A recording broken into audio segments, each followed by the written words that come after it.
दर्शकबिन नमस्कार। तपाईहरु यति बेला हेर्दै हुनुहुन्छ हेलो टिभी नेपाल र हेलो टिभी नेपालको साथमा उपस्थित छु म बिन्ता छेत्री। भन्दा नि ठुलो हजुरहरु भइदिएर आजसम्म लगेर त्यहाँ हस्पिटलको बेडमा छ मेरो नाति आइसी भित्र राखेको छ। दर्शकबिन यति बेला तपाईहरु सामु हामीले एउटा निकै दुःखको भिडियो प्रस्तुत गर्न गइरहेका छौं। भर्खरै मात्रै चितवनको सरकारी अस्पतालबाट कञ्चनको मृत्यु भएको दुःखद खबर प्राप्त भएको छ। यो खबरले हामी मिडियाकर्मी लगायत देश तथा विदेशमा रहनुभएको सारा नेपालीहरूलाई दुखित बनाएको छ। 2 महिना अगाडिबाट उपचाररत कञ्चनले यस संसार छाडेका छन्। कञ्चनलाई बचाउनका लागि देश तथा विदेशमा रहनुभएका सारा नेपालीहरूले साथ दिएका थिए, तर अन्ततः कञ्चनले यो संसार छाडेर गए। परिवार तपाईहरुको र तपाईहरुको परिवारमाथि यो ठुलो यो संकट पक्कै पनि पर्दाखेरि चाहिँ तपाईहरुलाई एकदम गाह्रो भयो। ठीक छ। कञ्चनको मृत्युको खबरले उनको आमाले होस गुमाएकी छिन्। कञ्चन र अनिसा लामो समयदेखि प्रेम सम्बन्धमा थिए। पछि 2 जनाको विवाह भएपछि अनिसाको परिवारले यी 2 जोडीलाई छुट्याएको थियो। यति बेला अनिसाको अवस्था कस्तो होला, यो सबै नेपालीको लागि खुल्दुलीको विषय बनेको छ। बाँकी तलको पुरा भिडियो हेर्नुहोस्।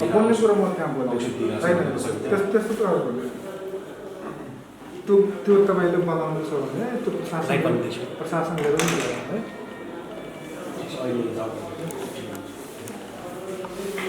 अहिले चल्छ तर बोर्ड गर्छ।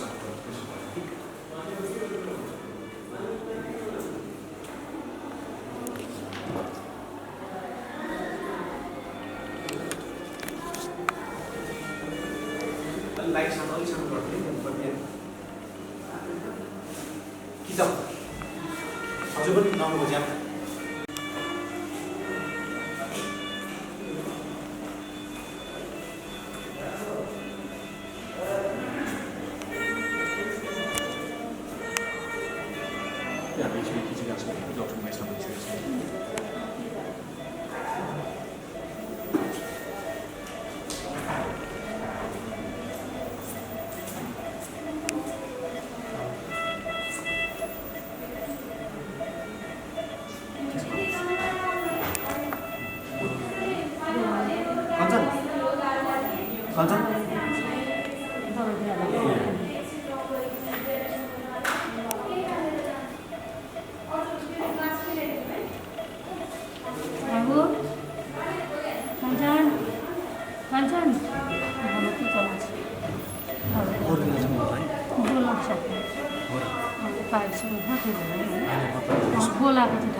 बाबु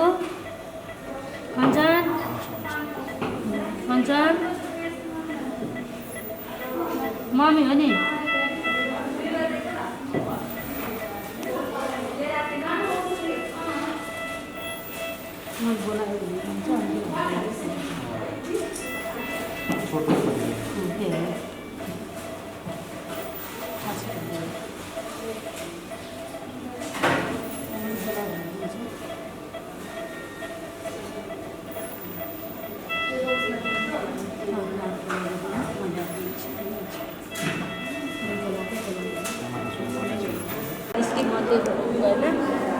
अनि डर चाहिँ के भने किन हुँदैन हुन्थ्यो र मेरो बाबुलाई ठिक हुँदैन भनेर मैले आमासँग बाबुलाई ठिक हुँदैन भनेर अब म त बोल्दै बोलिदिनु थिएँ। बाबुलाई अब ठिक हुँदैन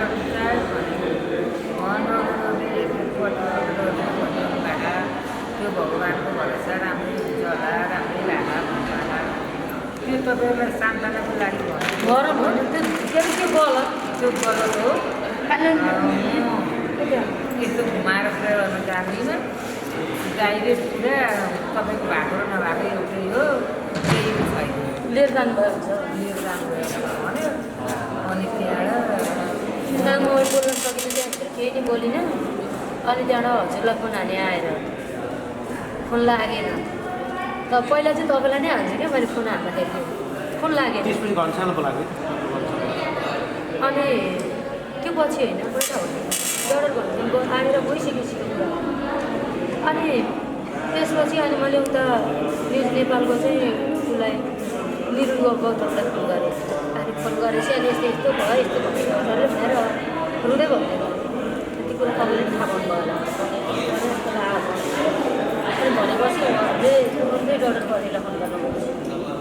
यस्तो भएछ किन यस्तो भनेको भनेर अनि त्यहाँबाट त्यसो भनेपछि अनि त्यहाँबाट उहाँहरू सरहरू डरपट्टिले के भन्नुभयो मेरो सरहरू तुरुन्तै आउनुभयो यसो भनेको भनिसकेपछि तुरुन्तै आउनुभयो उहाँ सर अनि अर्को एकजना अरू पनि आउनुभएको थियो हो थाहा नै याद भयो अनि नानी चाहिँ निराजन सर आउनुभयो यो बुझेर नेपाल माधव हुन्छ नि त अब त्यहाँ हजुर गर्दै गर्दै आइदिनु उहाँले आउनुभयो उहाँलाई फोन गर्नुभएको छ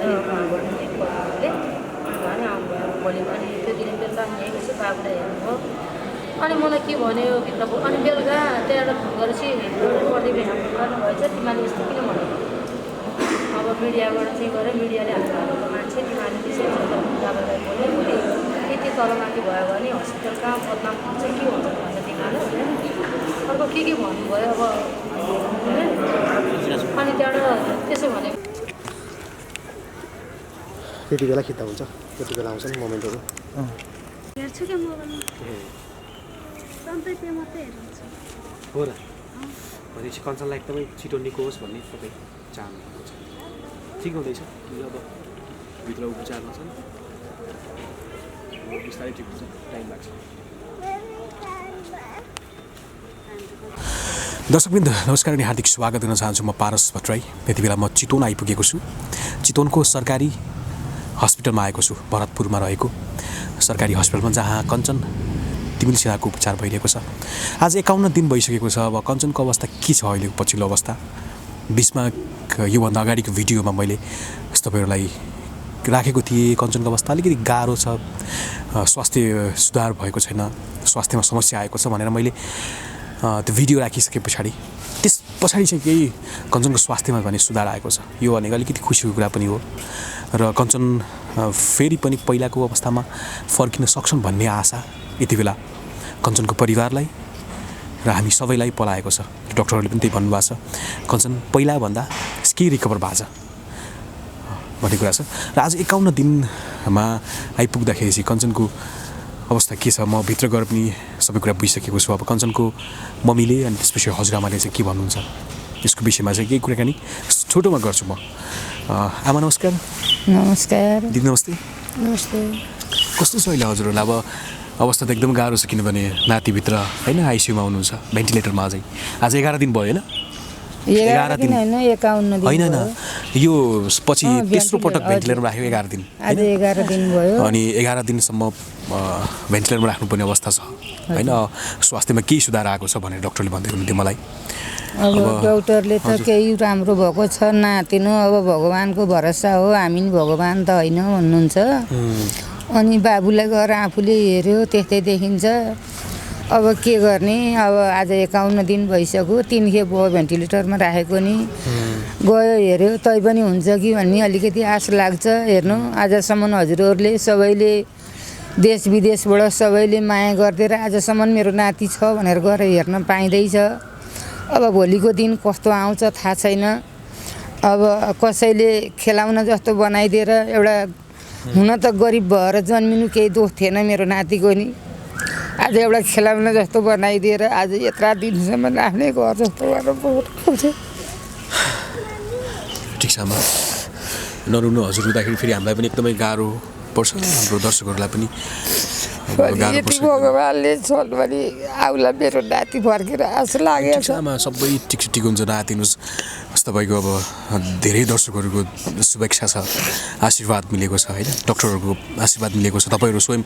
तपाईँहरूले दिनहुँ जस्तो होइन भगवानलाई प्रार्थना गर्नुभएको छ छिटै मेरो 8-9 भाइ नाति छन् 2 नाति छन् 3 छोरी पनि छन् तर यति बेला मैले त्योहरू कसैलाई देखेको छैन त्यही एउटा मात्रै आउँछ हेर्नु जसले जे भने पनि त्यही आउँछ अगाडि त्यसैले भनेको त्यसैले गरेको सुटी तँलाई हेर्नु तिमीलाई हेर्नु मै हो ठिक छ आमा धेरै नरुनु अब सुरुबाट नै अब म यहाँ आउँदाखेरि पनि तपाईँहरू अब कञ्चनको मम्मी पनि फकानी रुनु मात्रै हुन्थ्यो होइन धेरै गाह्रो अवस्था थियो तपाईँ पनि रुनु मात्रै हुन्थ्यो अब अहिले चाहिँ अब के रिकभर भएको छ आशा गरौँ सबै ठिक हुन्छ आमा होइन सबै भगवान्को भरोसामा त छ नि होइन भन्नुहोस् त भगवान्कै भरोसा हामी सबै भगवान्कै हो गर्ने अनि सबै थोक गर्ने तरताम्य त उहाँले हो हजुर त्यसमाथि पनि भगवान् भन्दा पनि ठुलो हजुरहरू भइदिएर आजसम्म लगेर त्यहाँ हस्पिटलको बेडमा छ मेरो नाति आइसीभित्र राखेको छ भित्र भेन्टिलेटरमा आज 11 दिन बित्यो कोही दिन पानीले खाम भन्दा पनि दिन सकिएन अब त हुन्छ कि भन्यो सधैँ त्यत्तिकै छ अब त हुन्छ कि भन्यो आश चाहिँ लाग्छ फेरि यो चाहिए नचाहिए कसैले यस्तो रे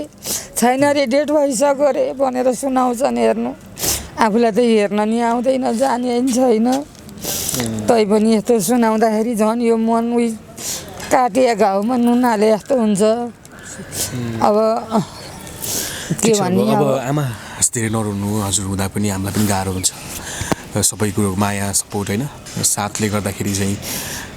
केही पनि हुँदैन अब डक्टरले आफ्नो हिसाबले गरिराख्नु भएको छ मिडियाकर्मीको साथीहरूले आफ्नो हिसाबले गरिराख्नु भएको छ तपाईँहरूले आफ्नो हिसाबले कञ्चनको लागि गरिराख्नु भएको छ होइन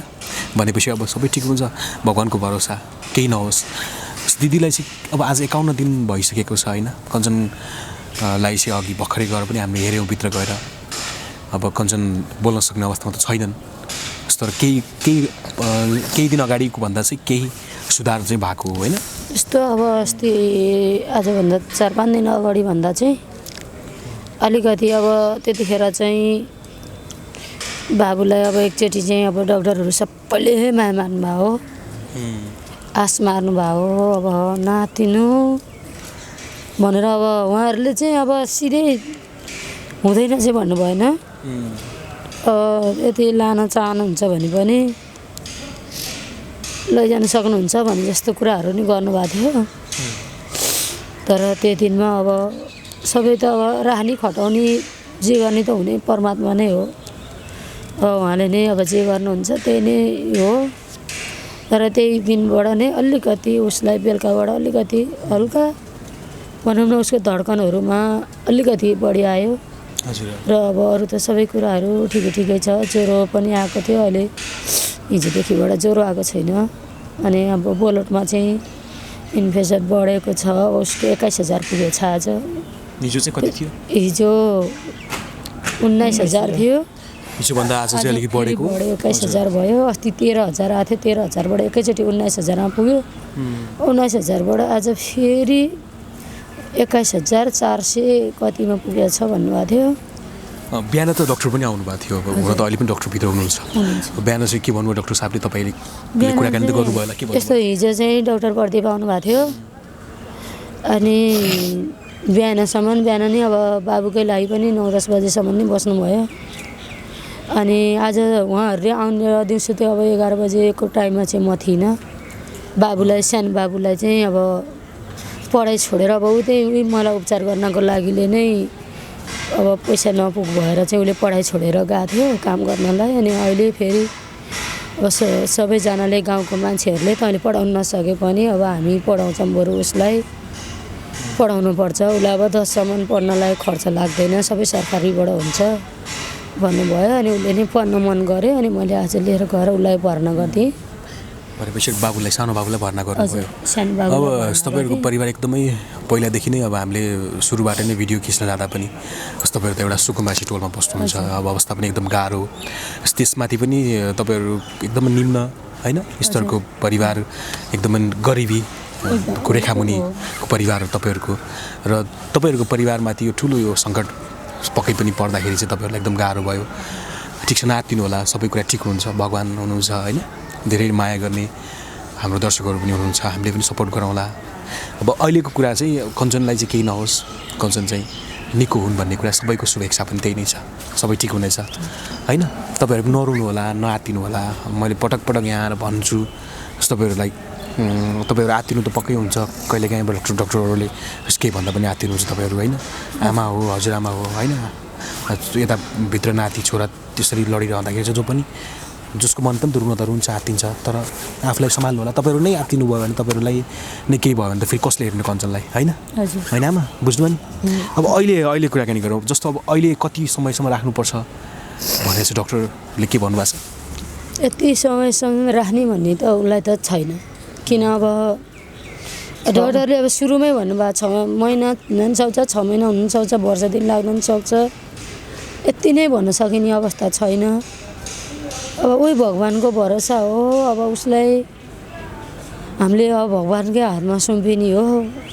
हामी पनि भगवान त होइन हामी डक्टर हो लागिसक्ति हामीले गरे पनि छौँ भन्नुहुन्छ गर्नु पनि गर्नुभएको छ डक्टर र सिस्टरहरूलाई दोष दिने ठाउँ पनि छैन हस्पिटलबाट जुन सुविधा दिनुपर्ने हो त्यो पनि दिनुभएको छ उहाँहरूले गर्नुपर्ने कर्तव्य पनि गर्नुभएको छ अब डक्टरहरूलाई सिस्टरहरूलाई त म दोष दिन्न हजुर जस्तो अब डक्टरहरूले सिस्टरहरूले आफ्नो तर्फबाट गर्नुपर्ने गरिराख्नु भएको छ जस्तो अब यो उपचारको लागि अब धेरै पैसाहरू पनि पठाउनु भयो कञ्चनको लागि अब अहिले त्यो पैसा लगभग सिद्धिएको पनि छ होइन हजुर सिद्धिसकेको छ